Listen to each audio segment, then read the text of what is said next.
Hi, this is Coach Kens. Please open your Bible in the book of Ecclesiastes chapter 5 verse 15. Ang sabi po rito, kung paanong siya'y lumabas sa bahay bata ng ganyang ina, hubad na yayaon siya uli na gaya ng siya'y dumating at hindi magdadala ng anuman sa kanyang nagawa, na kanyang madadala sa kanyang kamay. Chapter 12 verse 7, at ang alabok ay mauuwi sa lupa gaya ng una, at ang diwa ay mababalik sa Diyos na nagbigay sa kanya. Pag-uusapan po natin ngayon ang patutunguhan ng tao matapos ang kanyang buhay sa lupa. Sabi po ni Henry Ford, those who walk with God always reach their destination.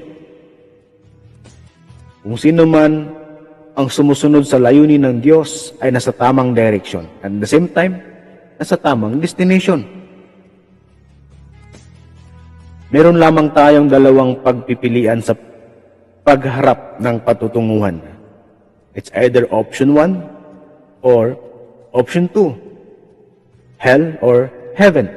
Now, let's talk about the option 1, hell.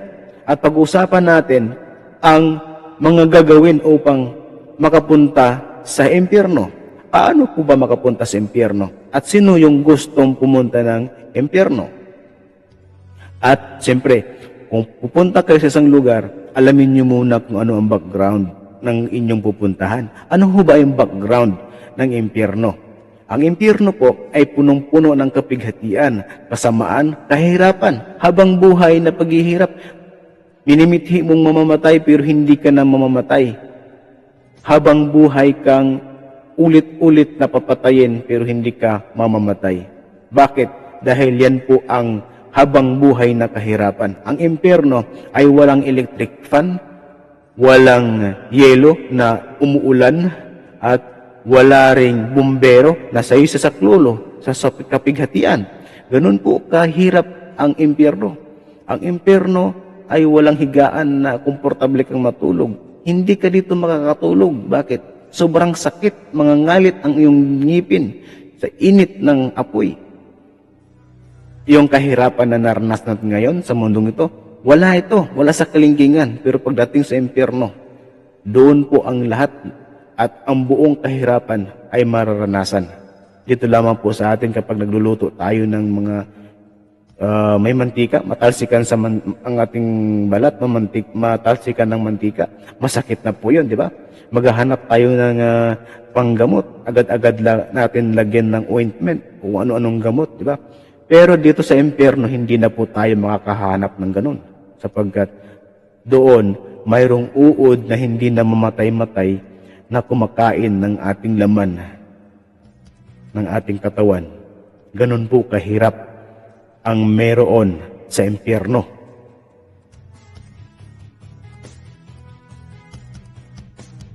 Ngayon, mabisang paraan upang makapunta sa impyerno. Ito na po yung mabisang paraan na gagawin mo kung gusto mong pumunta sa impyerno. Huwag mong tanggapin ang buhay na walang hanggan na biyaya sa pamamagitan ni Kristo Jesus. Yan lang po ang requirements na dapat mong gawin. Huwag mong tanggapin ang buhay na walang hanggan na biyaya sa pamamagitan ni Kristo Jesus. Kasi kung tanggapin mo, ay hindi ka makapunta sa impyerno. Pero huwag mong tanggapin, i-deny mo, tanggihan mo, siyak na makakapunta ka sa impyerno. At hayag ang mga gawa ng laman, sa makatuwid ay ang mga ito, pakikiapid, karumihan, kalibugan. Yan, ito po yung bunga ng laman ng isang taong hindi mananampalataya sa Diyos, yung tumatanggi ng biyayang libre na ibinigay ng Diyos, ay ito yung namumutawi sa kanyang laman na mga kagawian, pakikiapid, karumihan, kalibugan. So, pakikiapid o kalibugan, that is karumihan. Kahit may asawa ka na, kasal kayo, nag-aasawa pa rin ng iba, nangaagaw ng asawa. At mga lalaki na pumapatol sa kapwa lalaki, mga babae na pumapatol sa kapwa babae, nagkipagrelasyon sa kapwa babae, nagkipagrelasyon sa kapwa lalaki. So yun po yung mga karumihan at kalibugan, sobra-sobrang kalibugan ng mga tao na kahit kapwa gender ay pinapatulan, no? So hindi po ganun ang layunin ng Panginoon. Yun po yung mga gawain ng mga taong nais pumunta sa impyerno.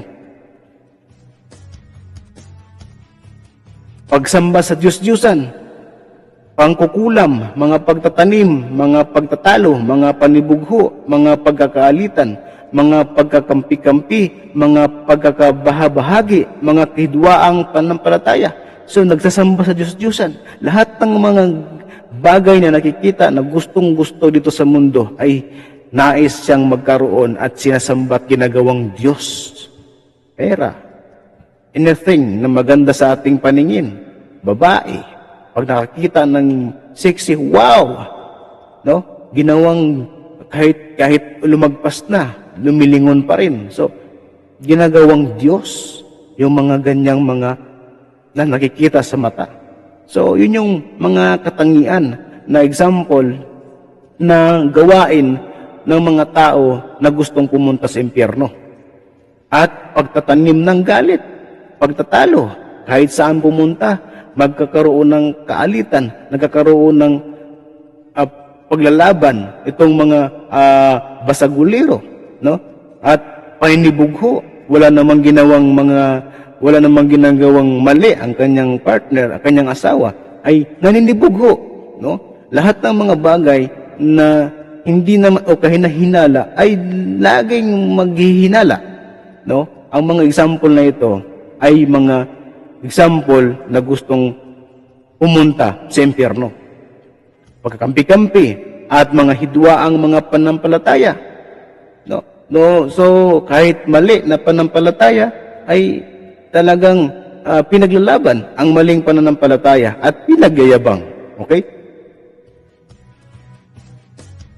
Mga kapaninghilian, mga paglalasing, mga kalayawan, at ang mga katulad nito tungkol sa mga bagay na ito ay aking ipinagpapaunang ipaalala sa inyo, tulad sa aking pagpapaalala na ang una sa inyo, na ang mga nagsisigawa ng gayong mga bagay ay hindi magsisisipagmana ng kaharian ng Diyos. So, mga kapanaghilian, mga paglalasing. So, hindi rin pala maganda o tama ang paglalasing. Bakit? Kasi ang paglalasing ay nagbubunga ng kasamaan, mga kalayawan, lahat ng gustong maging kanya dito sa mundong to, gustong-gusto niyang magkaroon, magpalagay ng tato, pinupuno ng tato ang buong katawan. Yan ay bunga ng kalayawan. Mayroong asawa, nagbibilang ng maraming asawa, nag-iipon ng maraming asawa. Kalayawan. Paglalasing, that is kalayawan. Kung saan-saan napupunta na mga lugar na kung saan ay punong-puno ng kasamaan ang gawain, pumupunta, that is kalayawan.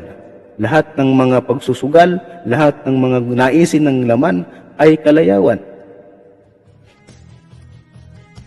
At ang sabi ni Apostol Pablo dito, ang lahat ng yan ay ipinagpaunang paalala na sa atin o sa inyo, tulad sa aking pagpaalala ng una sa inyo, sabi niya, na ang mga nagsisigawa ng gayong mga bagay ay hindi magsisipagmana ng kaharian ng Diyos.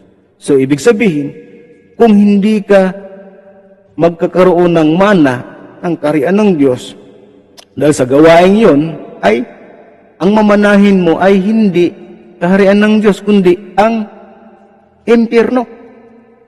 Impyerno ang mamamanahin ng hindi nakapagtanggap ng mamana o pamana ng kaharian ng Diyos.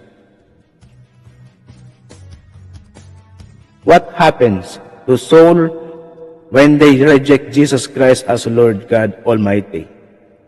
Ano daw? What happens to a soul when they reject Jesus Christ as Lord God Almighty?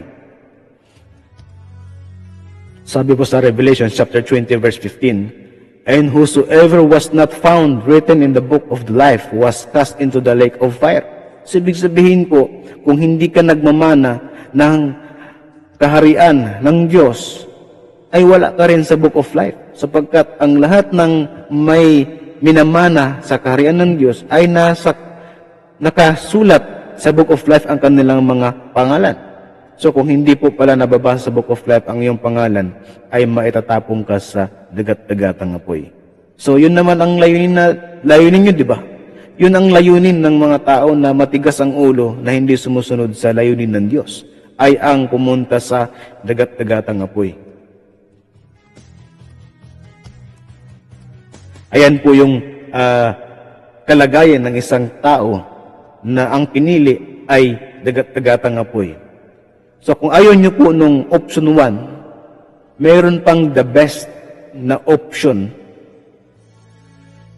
na dapat nyong piliin at dapat nararapat nyong piliin.